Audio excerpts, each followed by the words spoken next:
Welcome to Playing with Fire, the podcast for people who are ready to custom build their love. We're talking about non-monogamy, however you design it, as an individuation opportunity. Want to leave the default and make your life spectacularly you? You're in the right place.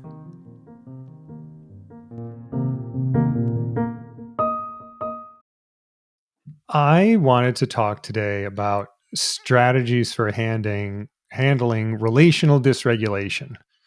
In other words, what to do when everything goes sideways.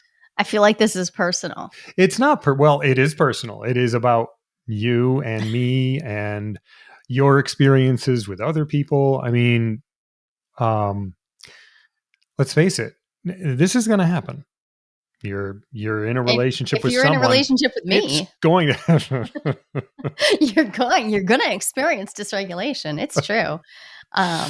Well, no, I mean, I hear you wanting to talk about dysregulation, and I think, well, that's apropos given the fact that the last 3 weekends I have had at least one day where I was struggling profoundly with my own ability to self-regulate, my ability to seek co-regulation, my ability to, hold myself up and together. So, and when I said it feels personal, I mean, because, that feels personally relevant. And in case anybody's thinking, like, you learn the stuff and then you just never have to deal with any problems. No, not like that for me anyways. And then, and I had my complete disaster last night. Oh, right, you did. Oh, right. Yeah, you remember that. Well, the funny part is it didn't feel like your dysregulation because yours looks so different from mine. And that's kind of part of what I wanted to talk about is, so we're going to be sharing some, not necessarily in detail, but personal stories about the dysregulation we have between us. In other words, the fights we have and how we handle them. And we're different. Very. You and I are very different. And so how it looks for each of us and what works for each of us is different. I just wanted to talk about that. I wanted to ask you to share with me some of what has worked for you. And I wanted to share with you some of what I have done that has seemed like it worked. Yeah. And I think I'm equally interested to ask you what works, like when we're so I feel like where you're asking me to go is to have one of these a moment out past right and wrong meet in the field of what the fuck was that all about. Yeah, that's I know the poetic is Rilke says it better, but yeah, meet me in the field out past right and wrong where everything is just a fucking disaster and chaos. Well, it's the reason that quote struck me right there is because the thing that you do most effectively for me is you are great at allowing a time of dysregulation to come to a close and for that to be complete. And so I could go into a story and share how I got there and what was happening for me, but I would start with a strength, which is that you are much better than I am at coming to, okay, have you said what you need to say in order to be heard? Do you feel like I understand you? Or is this making sense? Okay, can we allow this now to close? And I'm really good at opening containers with safety. But closing them can be harder for me, especially when it's my personal stuff. I go on and on and on. And I want to say, like, as you describe that, it sounds very sort of wholesome. Like, have you said everything you want to say?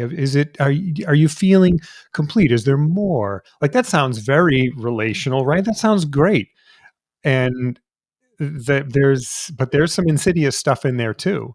Because if I'm getting tired or like I'm having trouble handling this or I'm just mad and want this to be over, that can be a power move too. And you have experienced that and you have, and I appreciate you owning it. Yeah. Yeah. And you have, it absolutely has been from my side. of being like, I really, really, my nervous system is saying, let's go, let's move on, let's avoid this. So let's wrap it up. Let's wrap this up. Uh, Can we wrap this up Can now? we just wrap this up now? And so that happens, and then sometimes, fewer times, but sometimes, it feels like that to you when it's an invitation because it's complicated. Wow, it's complicated, but so worth it. Yeah.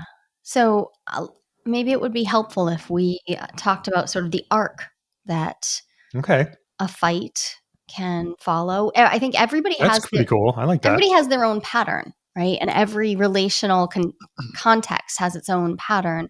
So whether you are with one particular partner, so for instance, we fight very differently if we are alone together versus if we are with a friend versus if we are in proximity to somebody one of us is dating versus if we are with our children.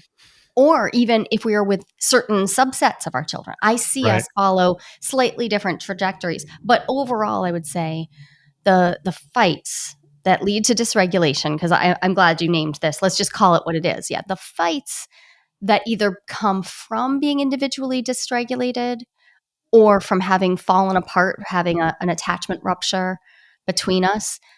The fights that come from that when we are alone together in an area where we feel a significant enough level of privacy, those are much more brutal than they are in any other context, Right.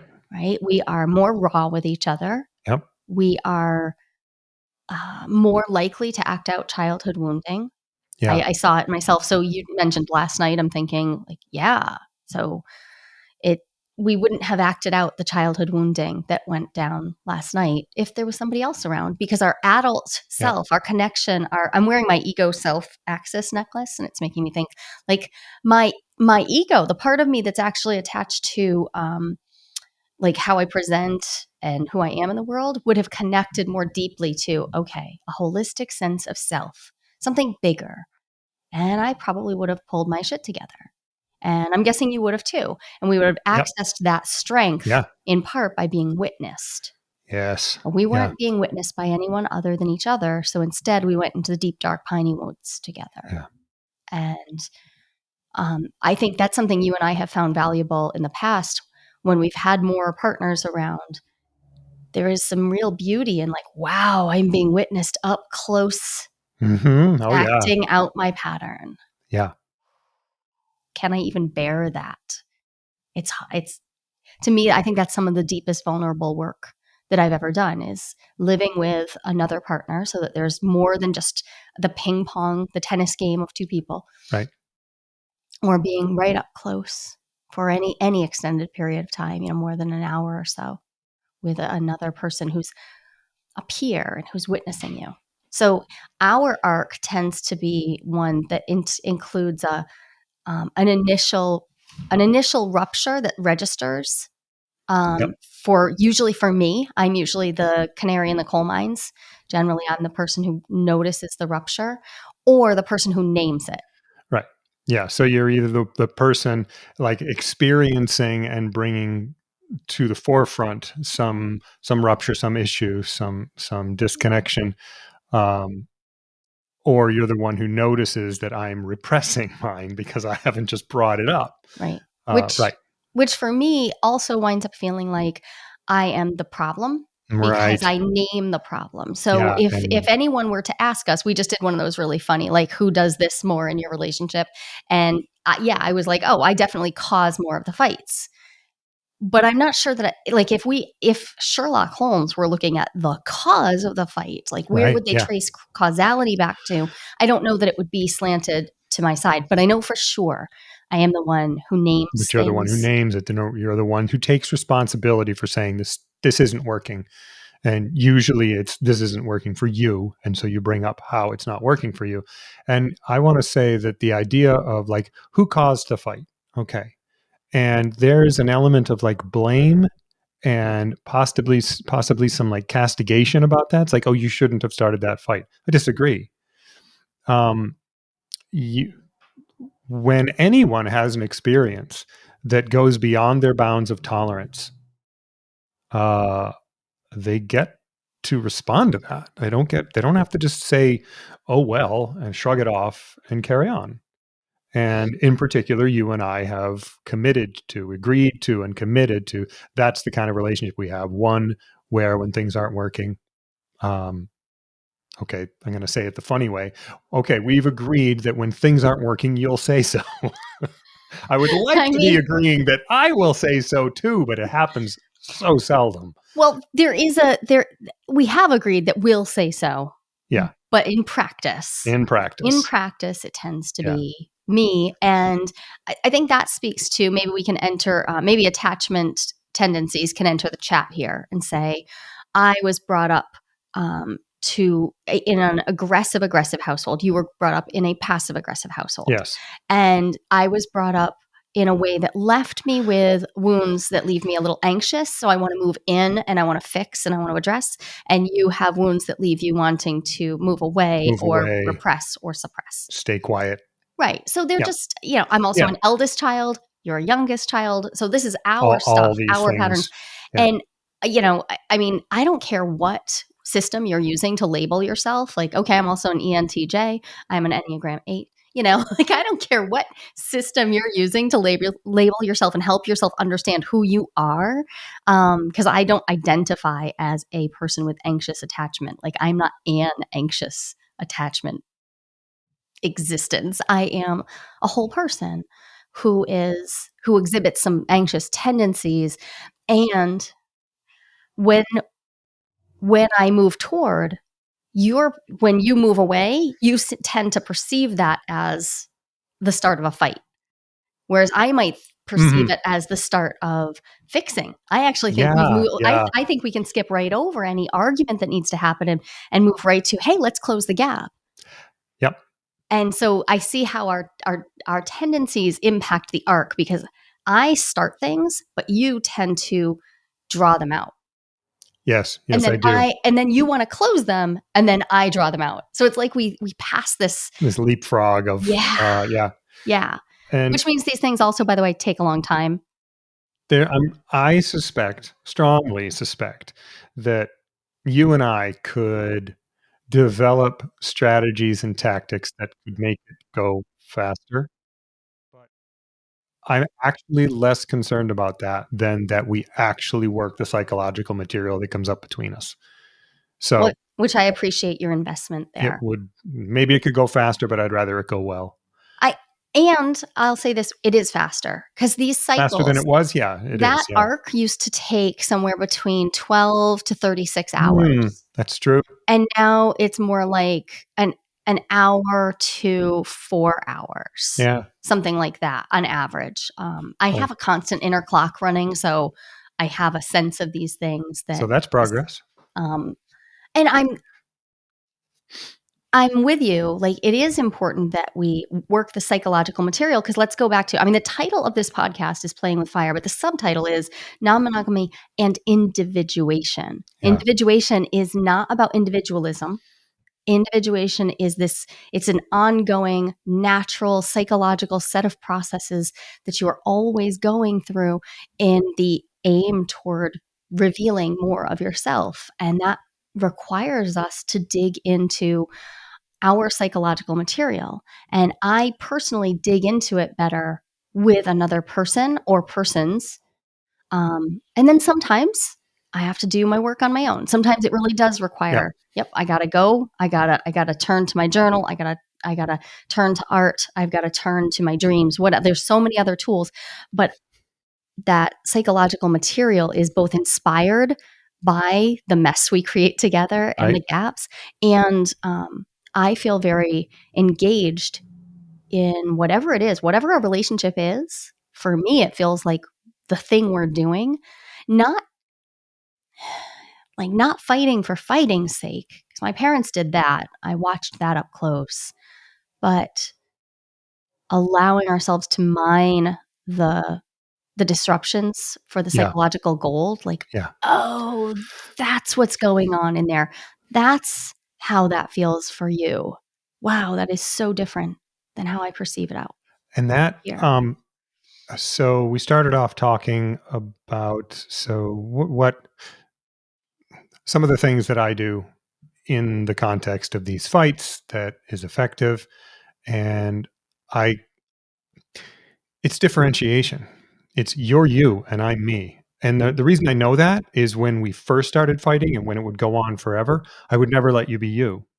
I would try Mm, to like get in there and I would try, like, but I'm not fighting. So you can't be fighting either because we're the same. And it just got so tangled and it went nowhere yeah. because we are separate individuals. And yeah, so by acknowledging very clearly that your experience is yours and it doesn't have to match mine, well, that has lopped hours off of our time and all gotten us faster to actual connection. So, and what I wanted to know is, so how I know that sometimes when I ask questions like, so have you said everything? Um, it's it can be easy to hear, particularly from my tone of voice and posture and all the other context. It can be easy to hear that as an invitation to maybe shut up now.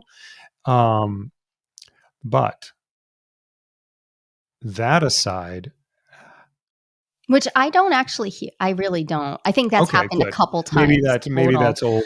I think that there have been times when you have tried to Oh, use some of our tools. This happened just mm, this past weekend. okay. Um, so we have a bunch of tools that we could talk about. You know, we have the two pauses, a soft safe word. We've got using the tool of creating a container that we're going to say, okay, we're having this touchy, difficult discussion, and we're going to say we're going to give this 90 minutes or 60 minutes or 45 or Mm, even 3 hours, but we're going to put an end on it.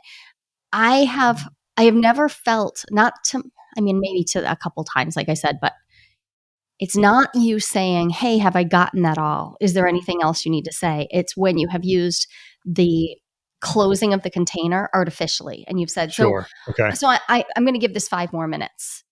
And I'm like, Oh yeah. "Whoa, I was not even close. 5 minutes isn't even close." So I would make an adjustment to that Yeah. if you have if you have a desire to close the conversation. I think the invitation could go better if you say, um, I'm feeling dysregulated and I think I need to either take a pause or bring this to a close. How much I think I probably have like 5 minutes left in me.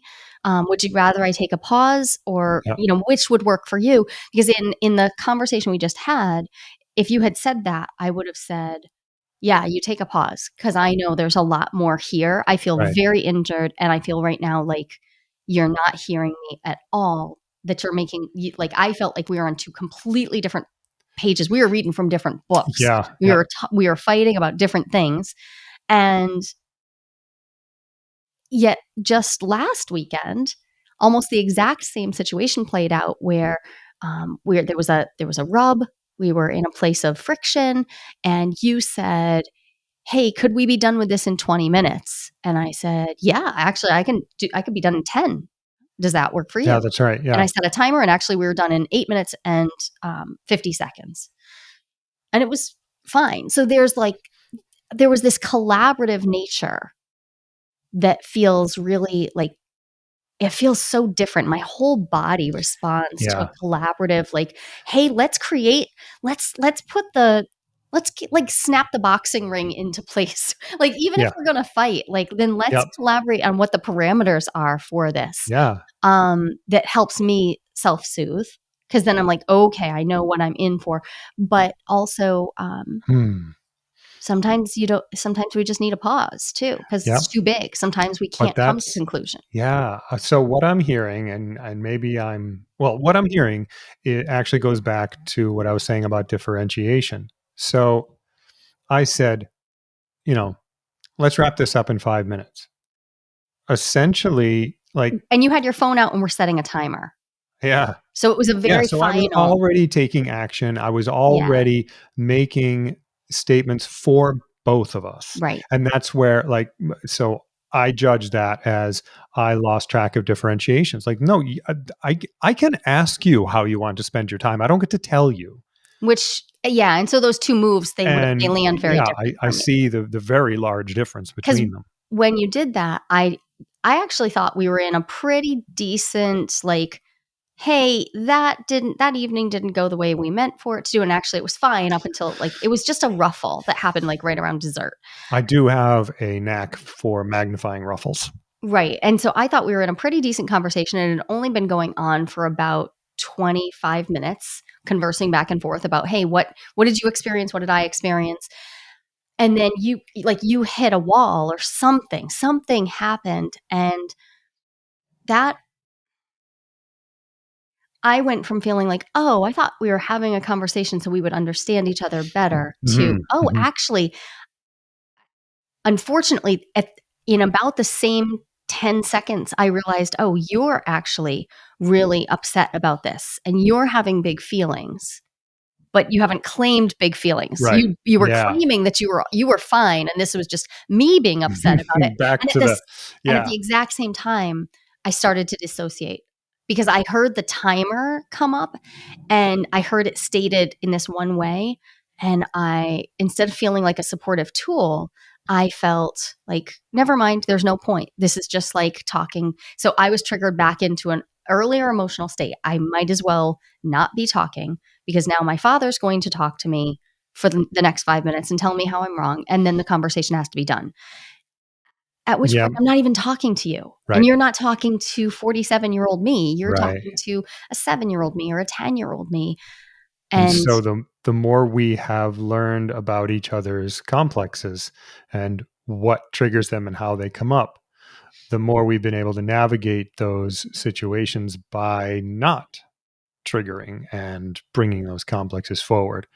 or But by recognizing when we do. oh, and by recognizing when they do and responding So as though that's true. Yeah. so you said differentiation, and I think when I say I had, like, so much happen for me as you were making the statement of, like, you were trying to use a tool to stop us from spiraling into ruining a whole evening. Just like I knew that you had a good-hearted reason for using the tool, but my experience was that you weren't actually looking at the whole situation, Yep. and that I could feel it. My eyes slipped out of focus, and I could feel my, like, energetic body kind of pulled backward, and I have 2 modes that I go into that are very, very different. One is, intentionally pulling away, like, on purpose because I feel abandoned, or, um, there's the very unfortunate, I don't like this for me, um, the move where I get super aggressive. Because I could also have imagined hearing that same thing from you and getting really big and being like, "Oh, you have no idea what you just started," and getting really out of hand really fast. And neither of those things happened. It actually, the resolve of that wasn't. That was smoother than it might have been. Yeah. There were a lot of ways that that could have gone worse. So I feel like this conversation has taken an interesting direction because we're talking about using tools, but there's another layer to all of this that I think is important. Could I introduce it? I don't know whether it's gonna take us off Sure. topic. Yeah, go ahead. We can always come back to tools a little bit before we Well, finish. I think this is related to tools, but so sometimes this isn't about starting from a position of a fight, but instead about how, um, I I mean, I am a sensitive individual with Yeah, big feelings, yeah, and I'm guessing that we have a lot of listeners who are sensitive individuals with big feelings. And, also, I'm a work in progress, and I fall apart sometimes. And not this weekend, but the 2 weekends before, I had back to back, like, full blown fall aparts where I was dysregulated because we started talking about dysregulation and there's fights, but then there's like, right. ooh, like I was just falling apart. And those could have turned into fights. And I think in the past, those times probably would have turned into fights, but you successfully helped me move away from my fight response, um, both weekends.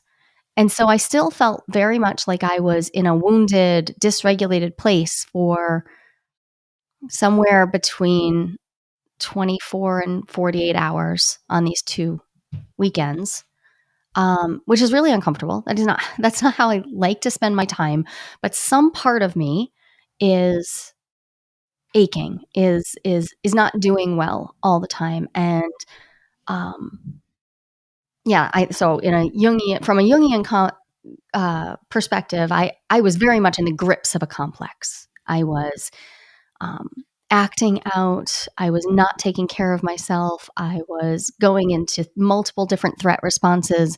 I was looking for reactions. I was poking. I was starting fight like conversations that didn't need to be started. I was also turning my fight response in on myself, which Mhm. is brutal. It wasn't just like gentle self deprecation. It was like brutal self loathing, falling into pieces. And okay, so here we are 25 minutes into this episode, and I'm like, I really don't want to talk about that, but it's important to me to name that, like, my experience of becoming better and better at taking care of myself and taking care of my relationships hasn't made my instabilities and my challenges go away. It's Okay. it's just hard to be in this particular me.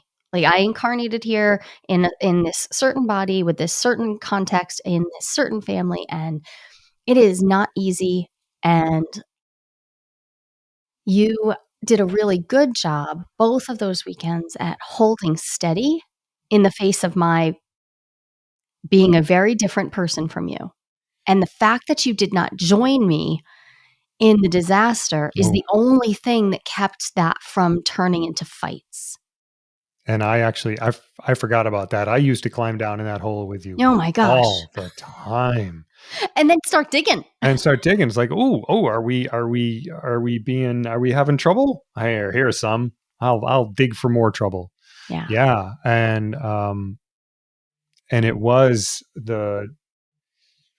I we have been talking about tools and um, just what it is to be alive for all this time, and yeah, um, okay.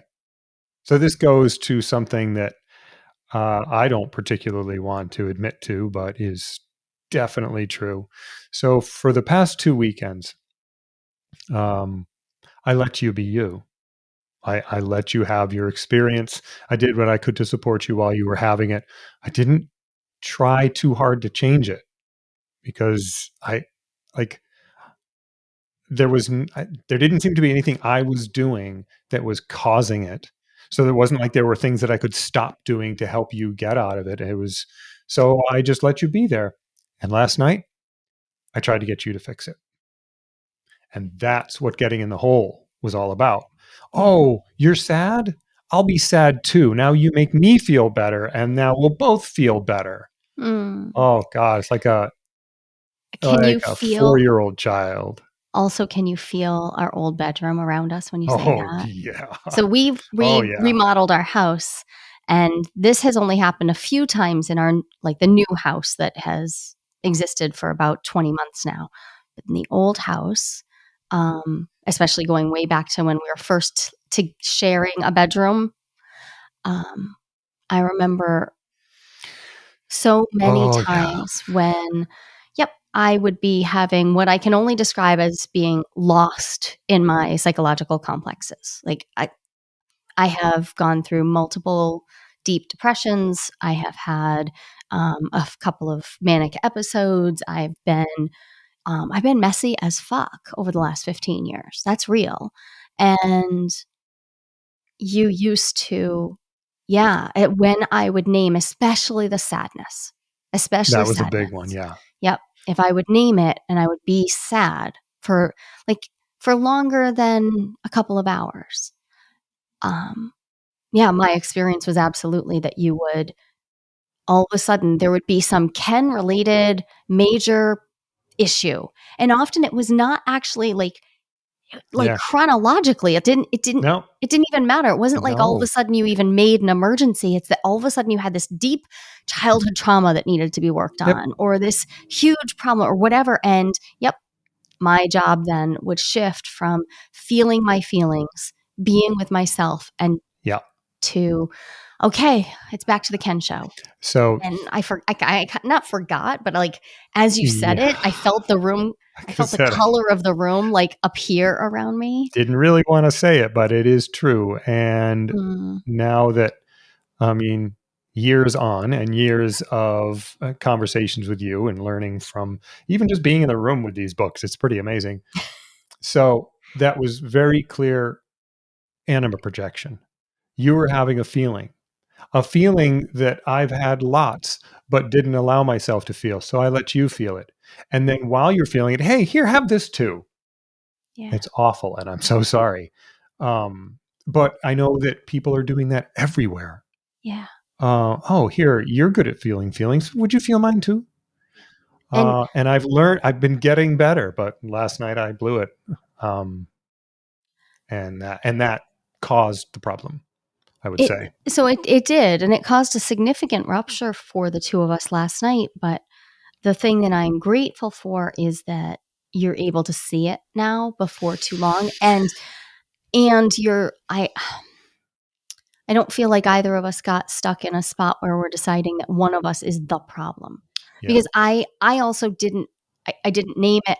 I need to not lose track of the fact that that is a thing. That is a thing that happens in this relationship. And um, I wish I'd named it sooner. yeah, And the trouble was, I was quite dissociated when it started. And that happens to me from time to time. I am a person who dissociates still, and it generally happens only at night. It generally happens after sex. I have been working on that for years. I've been working on it with therapists, and I have made massive improvements. And it still happens sometimes. And when I'm in that spot, then I can't name the thing. I can't feel your projection on me because right. I lose track of where I am, and I haven't pulled myself back into a full self accessed. Like I have not accessed all of myself. Yeah. And as I'm like walking back out, and when you rush in with your stuff, um I don't feel like you blame me, but yeah, it does feel like you join me No, in the hole, no, it's and not then it blaming feels you. It's like, actually, I'm like, oh, good. We're feeling sad now. Good, because I've had some sad I haven't been feeling, except that's all, except all on the inside. except all on the inside. Like you're Yeah. not, because There's no kind of conscious thought in there. if you had said to me, "Wow, you look like you feel really sad," and I have big sad feelings too. Is it okay if we just sit here and cry? Like that would be a completely different experience. That's interesting. I don't know how it would work Yeah. exactly, but it would be a very different experience. It But certainly would. Well, intentionality always makes the experience different. I mean, you have expressed to me usually like in the resolution phase when we're like, okay, how are we gonna fix this? Which is still, we're still in the fight, but we're kind of past the peak, and we're trying to figure out how do we uh, where does this go? How does this resolve? Because we're not aiming to get back to normal. We're right. aiming to move on to what's next. Where does all this take us? And when we're in that, when I can tell you things you haven't told me yet, you feel like I'm actually participating. When you're Yes. telling me, here's what happened, do you see? And if I'm following along and nodding, even if I understand it, even if I understood it before, if you can't see that I have gotten there, Like, then you feel like you're the only one doing the work, like can I you're the say only it one alone. another way? Sure. Because what I experience is I'll be trying to walk us back into connection and walking us through basically an imago dialogue and Right. saying, like, yes, so here's what I experienced, here's how I felt. And you're nodding along, and that is helpful. And my nervous system really wants to know, what did you see? So if you can't flip that, then like the imago dialogue done only in one direction. And if you're not Oh, familiar yeah. with an imago dialogue, then want to check out, I think it's in the early hundreds. We'll link the episode here as an example. But if there's a critical moment where I'm sharing how I experienced this, how I felt, and you're mirroring back to me. But if you can't also then flip that and share what you witnessed, what you Right. felt, what you saw, then I feel like I'm mothering you. Yep. That's what it feels like for me, is that, oh, I'm mothering you. I'm teaching you. This is, Ah, hey, I see that there's a tear on your cheek. Usually when there's a tear, we're having a big feeling. What would you name that feeling, right? Like I feel like I'm right. having to slip into gentle And parenting mode with you. and the Catch a bubble, friend. No, catch a I'm just bubble. So this is I didn't realize how strongly for me the concept of differentiation runs through all of this, because what you're describing is, okay, so you're telling me all of your experience, and I'm nodding and I'm acknowledging, and if I don't offer you my experience, then what am I doing? Am I just living yours? Like, are you describing everything that happened? In which case, did nothing happen inside me? Am I just living inside your system? If I don't bring anything to you, if I don't say, this is what I felt, this is what I experienced, then there isn't that that distance between us that allows us to connect. yeah. And this is Um, the difference between being enmeshed, yeah, living within yeah, another system, potentially codependent, depending on what other kind of behaviors are going on, or simply being psychologically uninvolved. yeah. Like flat out, just so I have had other partners where I'm like, oh, they're vicariously feeling things because they're not bothering to engage with their own psychological self. And I engage with mine constantly. I'm like, I'm in it all the time. And so I become this, yeah, that have been, those have been my most painful partnerships, where I realize like, oh, I'm like a drug people want to tap into. Yeah. I'm like alcohol they want to drink on a Friday night to feel things and then put away on Monday morning so they can have their real life, which is pretty and neat and doesn't have any of these messy feeling Yeah. things. And it's Yikes. painful. That sounds very painful. It also puts me in a position to enact way more than like, because now if I feel you sort of entering my system that way, I may act out because now I'm feeling the load of this and I have to Right. remember to keep myself separate. It's my job to hold my boundaries. Yeah. But if I'm dysregulated, oh fuck, that's There's hard. one And more so now thing I have to to do that and I have to remember to return to sender the projections that you're putting on me. And so at core, the other tool that I would talk about here, and we could talk about this for another whole episode, sure. is about Yeah. what it means to reject the projection that someone is putting on you without rejecting intimacy.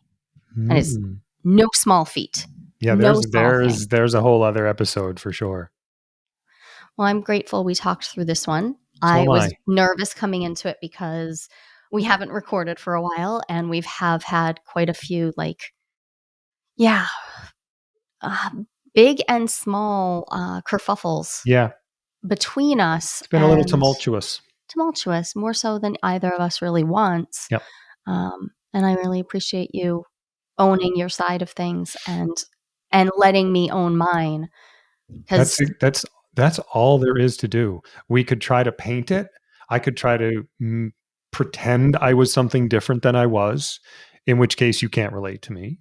I can try to pretend you were something different than you were, in which case I can't relate to you. All there is to own it, as regretful and sad as I may be about an event. I feel so awful about last night. But pretending that I wasn't what I judge as awful gets me nowhere, gets us nowhere. right. So yikes, and thank you for hearing and being here with me. Can we, before we wrap up, then you've gotten quite a bit of pushback when you have said things like, I am awful. I have. I am In a bad person. in I like groups, you I have have had not people in our push groups, back. but Yep. in No, several in in men's groups external that you've groups that I been go in. to, and yeah. Yeah. And this is a difference. So I hold very sacred the idea that I contain all the seeds of human evil and badness and all that. Like that, Yeah, yeah, that is also within me. And I feel very calmed by understanding that that is within me. And so it is my job to learn to relate to that me, the shadow. Like that's what we this is really mean when we're talking about the shadow from a Jungian perspective. If we're not talking about the seeds of the root of everything that is bad, uh, then we're not really talking about it. If we're just talking about where we get annoyed with ourselves, like, uh bro, that is just the candy coating on the M&M of shadow. I need like we got to go deeper. And so for me, recognizing that you are looking and saying, "Yeah, oh, that's me." That not only were my actions awful, but I was inhabiting my own intrinsic awfulness and I was acting on it. yeah, and Okay. What if okay, now you have the possibility of pulling that back and doing something different. And I feel very powerful when I can say, "Oh, that was me. That was me that did that horrifying thing." I have that taken place in horrifying actions when I can say that was me and I want to take responsibility and make restitution and reparation where I can. I feel much freer than when I try to pretend like everything's good and we're just at core like good and it's all good. I hate I just that does not feel safe to me because then I that have to is pretend to be good. you said something that really feels really important to me, that when you acknowledge and hold your um your awfulness, your seeds of evil, that feels powerful to you to say, right, here it is. And if I know that if I set it, because I believe this is what you think, if I set it down and ignore it, it's going to do whatever it wants. But if Yeah, and I pick it up, seeds sprout. seeds sprout. But now I feel powerful. I feel some control over it. And I'm just learning how to do that, because it used to be that acknowledging that made me no. I chose to feel helpless in the face of it. Like, Mm. oh no, I don't know what to do with this. I can't acknowledge this because then I will just be this, and there's nothing I can do. It's very childish. Very, in fact, very childish, as in my particular childhood was characterized by a sense of helplessness, which I think honestly don't think anybody put that on me. I just picked it up myself, but I carried it through. And then when I started to notice my darkness, I didn't feel powerful noticing it. I felt terrified and helpless. Now I've learned since not to start feeling my sense of power Right. around it. But with before that, yeah, the reason that it took so long is it took me that long to figure out how to stand in that and be it. And there is All right. such a rich vein of conversation there about how we access power, Yeah.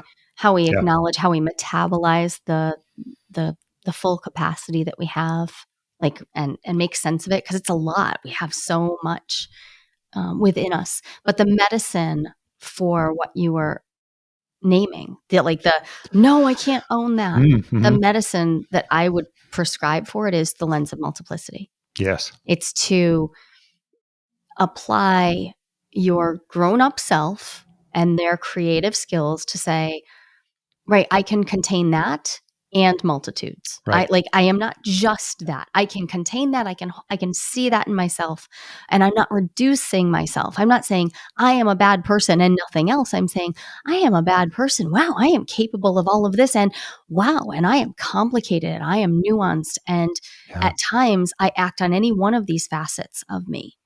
And But it to takes work to but do to it stand takes in that work, and space of I multiplicity. 100% agree that that is what allowed me to move past the sense of helplessness. Mm, And it does thread right back to this conversation about fights and about how they go, because when I couldn't face my shadow if you want to call it that, but my Yeah. seeds of evil, which isn't, I don't feel like those are the same thing. But when I No, couldn't, they are though. They really are. From the way I'm describing them, they are. okay, so Yep. when I couldn't face my seeds of evil, then in the moment that we were having a fight and I had done something wrong, by wrong I mean that hurt you, then I was awful and bad and there was no way out of it. Mm. And so there was no point continuing the fight. I And was there just awful and it was never going to change and it was always going to be like that. And now it meant that we should just end everything and I should go away forever right, because that's because it not was, a relational threat. That's an existential it's threat. an I should existential. no longer No, exist. no, it totally, it is that. And you've never been like self-injurious, but No, for a person like myself who has but there experienced are, periods of self-injury and or desire to or suicidal ideation, yep, it can turn directly into that. yep, So again, the lens of multiplicity. No, I can hold the yep. tension of yep, I see that shadow, and it is not the totality of what I am. And it felt like cheating at the beginning when I first started using it. It's like, yes, I'm awful. I'm also good. What? You're just trying to prop yourself up? No, it's an actual fact. And it took a while for it to feel like a statement of truth versus some sort of like veneer that I was putting over. And by the way, your conscious mind, it will it'll like mm, your psyche will call you out on the bullshit. Like, Yeah. so often we need to provide it evidence. So if you have evidence that you have done something bad, that you have enacted your shadow, and especially if you have enacted it on another person or on another being or on the planet, right? You've enacted it. It's happened. Can you hold that and also provide yourself evidence like, and I am also a caring individual who yesterday ran over and gave somebody a hand when they were stuck on the side of the road, without anybody asking and without me knowing and without me posting about it on social media. Can you just hold the tension of like, oh, I can contain both of those things. Yeah. Or I showed up to my job and I did what was required of me so that I could contribute to the system that I contribute to. Or, and then I caught my children when they had big feelings later in the day. Like whatever, we all Yeah. are Whatever it is. experiencing all of this all at once. And if we can hold that tension, then we have the potential to experience the transcendent function, the experience of Oh, the huh. third thing, the third Wow. thing that can only come into being because we're experiencing that polarity, that pull, the oppositional, like, ugh, I can't hold all of this bad. Okay. And then there's all this good. Well, actually, there's this complexity that you actually are. The third thing is born from you holding the tension of all of these Well, seemingly incomprehensible truths. thank you for that. That is awesome because I'd been stuck down right in this conversation thinking about the good and the bad, and I forgot about the third thing. That Mm, is because it's obviously true. Like I can see it, yeah. but I had forgotten about it, and I was just okay. How do I not feel bad? How do I not feel good all the time and forget about the? No, it's more complicated. Yeah. It's Bearing the amazing. tension of Ooh, opposites. And so remember, valuable. anyone opposition, like seemingly oppositional polarity, right? It's just one of a bajillion. It's not, the world is not divided up into this and that. The world is just made of all these things that we position it at the ends of random spectrums. Imagine you're in Yeah, geometry class, random. right? Yep. They're all line segments. Like there's no, right? We're just, and can you bear the tension of good and bad within you? And from there, see the multiplicitous others. I feel like we could draw this to a close now. That was beautiful. Okay, Thank there. you. Microphone Mic drop time. drop. All right. Well, thank you very much. This was Mm, amazing. love you. I love you. There's no one right way to design your relationship. And lots of people, actually about 25%, according to a recent national survey, are interested in some type of open relationship. But how do you know if you are ready to open up happily? Not everyone is, and that's no problem. I've got a 60-second quiz that will give you the answer. And even better, you'll walk away with your next step, whether you're good to go or not so much when it comes to opening up. And this is no BuzzFeed nonsense. I personally designed this quiz from my years of academic research. Go to joliquiz.com. That's JOLIQUIZ.com, and find out if you're ready to open up happily and what to do if you are or if you're not.